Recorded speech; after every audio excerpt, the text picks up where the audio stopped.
बिल्लाहि मिनश्शैतानिर्रजीम बिस्मिल्लाहिर्रहमानिर्रहीम रब्बि इश्रह ली सदरी वयस्सिर ली अमरी वहलुल उक़दतम मिन लिसानी यफ़क़हू क़ौली। तमाम तारीफ़ें हैं उस पाक परवरदिगार के लिए कि जिसने हमें अपनी ज़ात के सिवा किसी का मोहताज नहीं रखा है, और ये उस परवरदिगार का बहुत बड़ा करम है हमारी ज़ात पर कि उसने हमें दर मोहम्मद और आले मोहम्मद पर बिठाया है। और ये मोहब्बत जो उसने हमारे दिलों में करार दी है और हमने इस मोहब्बत को अपने दिलों में मुसलसल जगह दी हुई है, तो इसकी वजह जज्बातियत नहीं है बल्कि अक्ल के तकाज़ों के ऐन मुताबिक, तालीमात कुरान के मुताबिक हम इस मोहब्बत से जुड़े हुए हैं। और ये मोहब्बत इस दुनिया में भी बाइस तमानियत है और आखिरत में बाइस शफाअत है। कुरान मजीद की सूरह शूरा में परवरदिगार इरशाद फरमाता है कि ए ईमान लाने वालों, ए मेरे मोमिनों, तकवा इख्तियार करो और मुझ तक आने के लिए वसीला तलाश करो। और आज 9 रजब के इस मुबारक दिन पर अल नूर चैनल की जानिब से हम उसी वसीले को तलाश करने के लिए इकट्ठे हुए हैं कि परवरदिगार ने बेशुमार वसीले हमारी जिंदगियों में मुरतब कर दिए हैं। बस मेरा और आपका काम उस वसीले को तलाश करना है और फिर उस वसीले के जरिए परवरदिगार की मार्फत को हासिल करना है। आज ये मुबारक और बाबरकत दिन 9 रजब का जनाब अली असगर अलैहिस्सलाम से जुड़ा हुआ है, उनकी विलादत का दिन है। हम कहते हैं कि ये अली असगर हैं, छोटे हैं, असगर हैं, लेकिन ये असगर तो इमाम हुसैन के लिए हैं, हमारे लिए तो बाबुल हवाइज का दर्जा रखते हैं। ये असगर हैं, कोई शक नहीं है इसमें, लेकिन ये फिर भी अली हैं, अली होते हुए असगर हैं। जैसा कि शहीद मोहसिन नकवी का बहुत खूबसूरत एक शेर है कि असगर कोई ईसा तो नहीं गोद में बोले, असगर कोई ईसा तो नहीं गोद में बोले, मैदान में बोलेगा कि आखिर को अली है। तो ये इस शहजादे की खास बात है कि 6 महीने की जिंदगी, रजब से लेकर मुहर्रम तक, इस शहजादे की जो 6 महीने की जिंदगी है वो सारी की सारी जिंदगी सफर में गुजरी है। लेकिन इस 6 महीने की जिंदगी में इस शहजादे ने ऐसा खूबसूरत फलसफा जिंदगी हमारे लिए छोड़ा है। अगर हम सिर्फ 10 मुहर्रम के दिन को देखें, सिर्फ वो एक दिन इस शहजादे की शख्सियत का बागौर मुताला किया जाए, उस पर थोड़ा सा तबसरा किया जाए, उसका तस्करा किया जाए, तो हमें हमारी जिंदगियों की कामयाबी का राज मिल सकता है।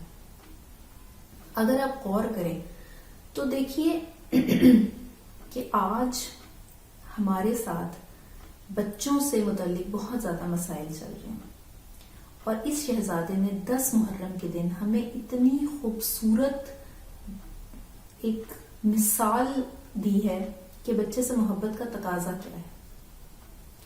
आज हम बच्चे को नाराज करना नहीं चाहते, बच्चे के जज्बात का ख्याल रखते हैं कि ये हमारी मोहब्बत का तकाजा है, और इस ख्वाहिशात के पूरा करने में, इस मोहब्बत के तकाजे को पूरा करने में हम बच्चे के जज्बात को बचा लेते हैं, लेकिन इस्लाम की कीमत पर।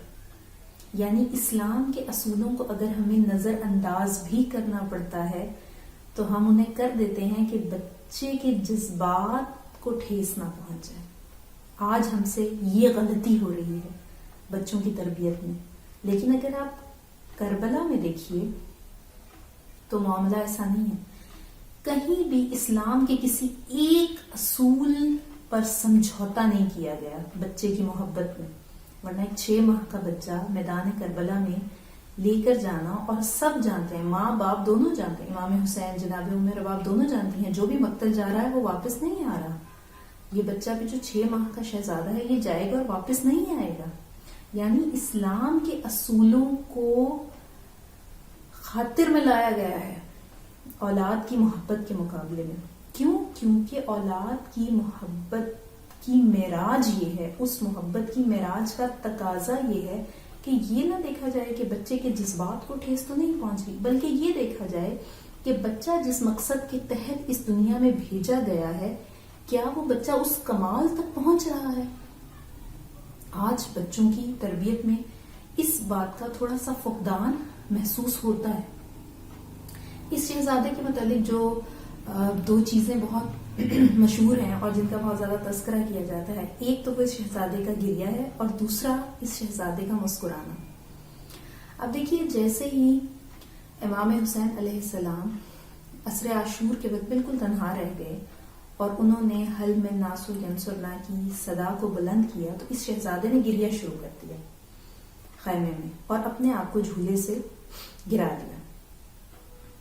اب امام حسین جب خیمے کی طرف گئے تو امام کا خطبہ ہمارے پاس موجود ہے کہ امام نے کہا کہ اس نامراد کے نامراد بیٹے نے، اس زناکار کے زناکار بیٹے نے ہمیں اس دوہرائے پہ لا کھڑا کیا ہے کہ ایک طرف اسلحوں کا، ہتھیاروں کا راستہ ہے اور دوسری طرف ذلت کا راستہ ہے. اور آخر میں امام کیا کہتے ہیں؟ ہی ہاتھ من الذلہ، اور خدا ہمیں ذلت سے محفوظ رکھے، ذلت سے بچائے. کیوں؟ کیونکہ میدان کربلا میں جنگ کرنا مجبوری بن چکی تھی. جنگ کا راستہ کبھی بھی خدا کی طرف سے بھیجی ہوئی حجت کے لیے پسندیدہ راستہ نہیں ہوتا. اب جب یہ شہزادہ گریہ کر رہا ہے تو اس میں بھی میرے اور آپ کے لیے ایک سبق ہے. اور پھر جب امام اس شہزادے کو اپنے ہاتھوں پر اٹھا کر میدان کربلا میں لائے ہیں تو اس شہزادے نے مسکراہٹ دکھائی ہے، فوج اشکیا. یہ دو چیزیں جو سب سے زیادہ جن کا تذکرہ کیا جاتا ہے، ان دونوں چیزوں میں ہمارے لیے کامیابی کا راز. اس شہزادے نے اپنی مسکراہٹ اور اپنے گریے میں ہمیں فلسفہ اضطراب اور فلسفہ اطمینان سمجھا دیا ہے. جب اس شہزادے نے گریہ کیا تو اس میں ہمارے لیے پیغام کیا ہے کہ جب تم دیکھو ظلم سر اٹھا رہا ہے، باطل سامنے آ کر کھڑا ہو گیا ہے، ناحق اور طاغوت مقابلے پر اتر آیا ہے، تو یہ مقام اضطراب ہے، یہ مقام گریہ ہے. اور جیسا کہ یہ دنیا صرف اپنی ذاتی خواہشات کے پیچھے بھاگتے رہنے کا نام نہیں ہے، بلکہ یہ دنیا دراصل نظام الہی پر عمل کرنے کی جگہ ہے، عمل کرنے کا مقام ہے، اور اس کی جزا و سزا اگلی دنیا میں ہمارے لیے تیار ہے. اس شہزادے علی اصغر نے 10 محرم کے دن اپنی مسکراہٹ اور اپنے گریے سے ہمارے لیے جو سبق چھوڑا ہے وہ کیا ہے کہ جب تم دیکھو کہ اس نظام الہی پر کوئی خطرہ وارد ہو رہا ہے، کوئی خطرہ لاحق ہے اس نظام الہی کے اصولوں کو، اس کے عقائد کو، تو یہ مقام اضطراب ہے، یہ مقام گریہ ہے. اس مقام پر صدائے احتجاج کو بلند کرنا ہے.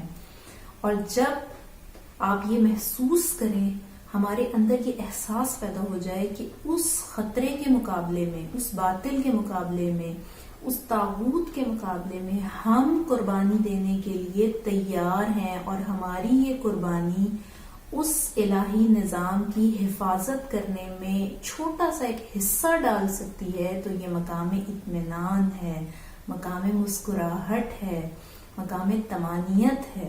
اور یہ ایسا سبق ہے جو میرے اور آپ کی تمام زندگی کی کامیابی کے لیے کافی ہے، جو اس 6 ماہ کے شہزادے نے ہم تک پہنچا دیا ہے. دعا ہے پروردگار سے کہ وہ میرے اور آپ کی تمام نیک، جائز اور شرعی حاجات کو اپنی بارگاہ میں قبول و مقبول فرمائے. آمین.